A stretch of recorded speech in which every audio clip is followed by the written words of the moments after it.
இன்றைக்கி நீங்கள் பார்க்க போகிறது வந்து கேபேஜ் பொரியல் தான். நான் கொஞ்சம் மசாலாலாம் ஆட்டி கொஞ்சம் வித்தியாசமாக செய்ய போகிறேன். என்னோடய பேஜ் வந்து பார்த்ததுக்கு மிக்க நன்றி. என்னோடய பேஜ் சப்ஸ்கிரைப் பண்ணுங்கள், சப்போர்ட் பண்ணுங்கள், ஃப்ரெண்ட்ஸ்க்கு ஷேர் பண்ணுங்கள், கமெண்ட் பண்ணுங்கள், லைக் பண்ணுங்கள்.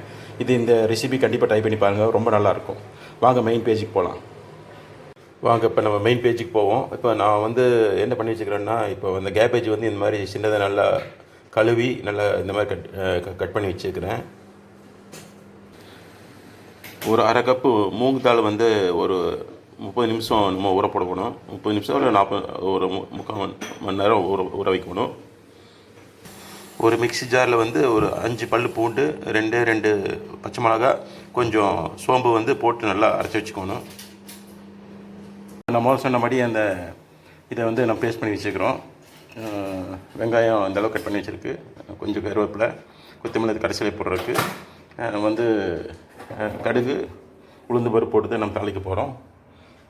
அப்புறம் வந்து எனக்கு கொஞ்சம் வரமிளகா, அப்புறம் வந்து கொஞ்சம் இந்த சாம்பார் தூள், அப்புறம் வந்து கொஞ்சம் மஞ்சள் தூள்னு சேர்த்து தான் வந்து செய்ய போகிறேன். கடைசியாக வந்து தேங்காயை இது ஸ்ப்ரெட் பண்ணி வச்ச தேங்காய் தான் சேர்த்து தான் பண்ண போகிறேன். இப்போ வந்து வானொலியில் வந்து நம்ம எண்ணெய் ஊற்றிருக்கிறோம், தேங்காய் எண்ணெய் தான் ஊற்றிருக்கிறோம், ஒரு 2 ஸ்பூன் ஊற்றிருக்கிறோம். இதில் வந்து கடுகு, உளுந்து பருப்பு போட்டு தாளிக்க போகிறோம். இப்போ கடுகுல எண்ணெய் பொரிஞ்சோடனே உளுந்து பருப்பு ஒன்று போட போகிறோம். அப்புறம் அதுக்கப்புறம் வெங்காயம், ஆனியன், வெங்காயம், கருவேப்பிலை போட்டு தாளிக்க போகிறோம். இப்போ கடுகு நல்லா பொரிஞ்சிருச்சு. இப்போ வந்து உளுந்து பருப்பு போட்டுக்கிறோம். இப்போ ஆனியன், கருவேப்பிலை,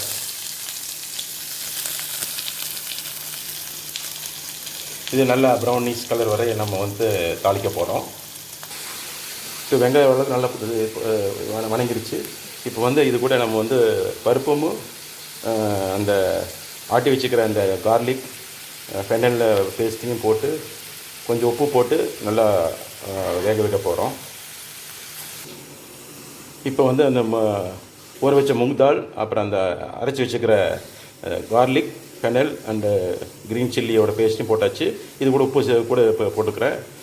இது கொஞ்ச நேரம் வேக வச்சுட்டு ஒரு 5 நிமிஷம் வேக வச்சுட்டு அதுக்கப்புறம் நம்ம அந்த பொடியெல்லாம் போடலாம். இப்போ 5 நிமிஷம் நல்லா வெந்துருச்சு. இப்போ வந்து நம்ம அந்த பொடி ஐட்டெல்லாம் போடலாம்.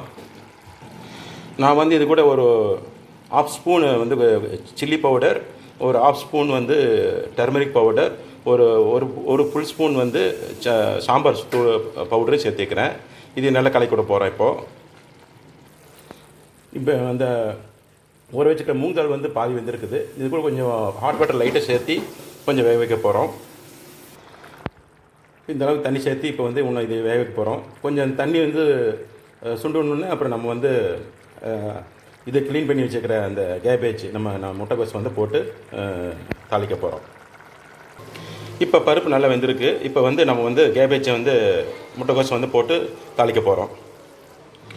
இப்போ கேபேஜில் போட்டு இந்த மாதிரி நல்லா கிளறி விட்டு தண்ணி மட்டும் ஊற்றிடாதீங்க, ஏன்னா கேபேஜில் தண்ணி வரும். இதையே வந்து மூடி வச்சு ஒரு 5 நிமிஷம் வேக வைக்க போகிறோம். இப்போ வந்து ஒரு 5 நிமிஷம் நம்ம மூடி வச்சு வேக வைக்க போகிறோம். பார்த்திங்கன்னா இப்போ இதுலேருந்து கேபேஜ்லேருந்து நம்ம தண்ணி வந்து பொங்கி வரும். அதை வந்து ட்ரை ஆகிற வரைக்கும் இதுலேயே இந்த தண்ணியிலே வேக வச்சா போதும்.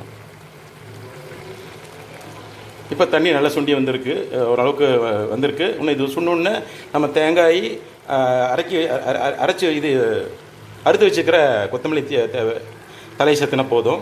இந்த பொரியல் வந்து ரெடி ஆகிரும். இப்போ தண்ணியெல்லாம் சுண்டி வந்துருச்சு. இப்போ நம்ம தேங்காயை சேர்த்திக்கிறோம். இது நல்லா பெரட்டி விட போகிறோம்.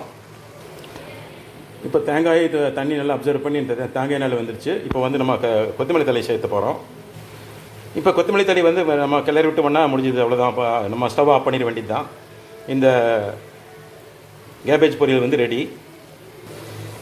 இப்போ பொரியல் வந்து ரெடி ஆகிடுச்சு. நம்ம வந்து இப்போ ஸ்டவ் ஆஃப் பண்ணிட வேண்டியது தான்.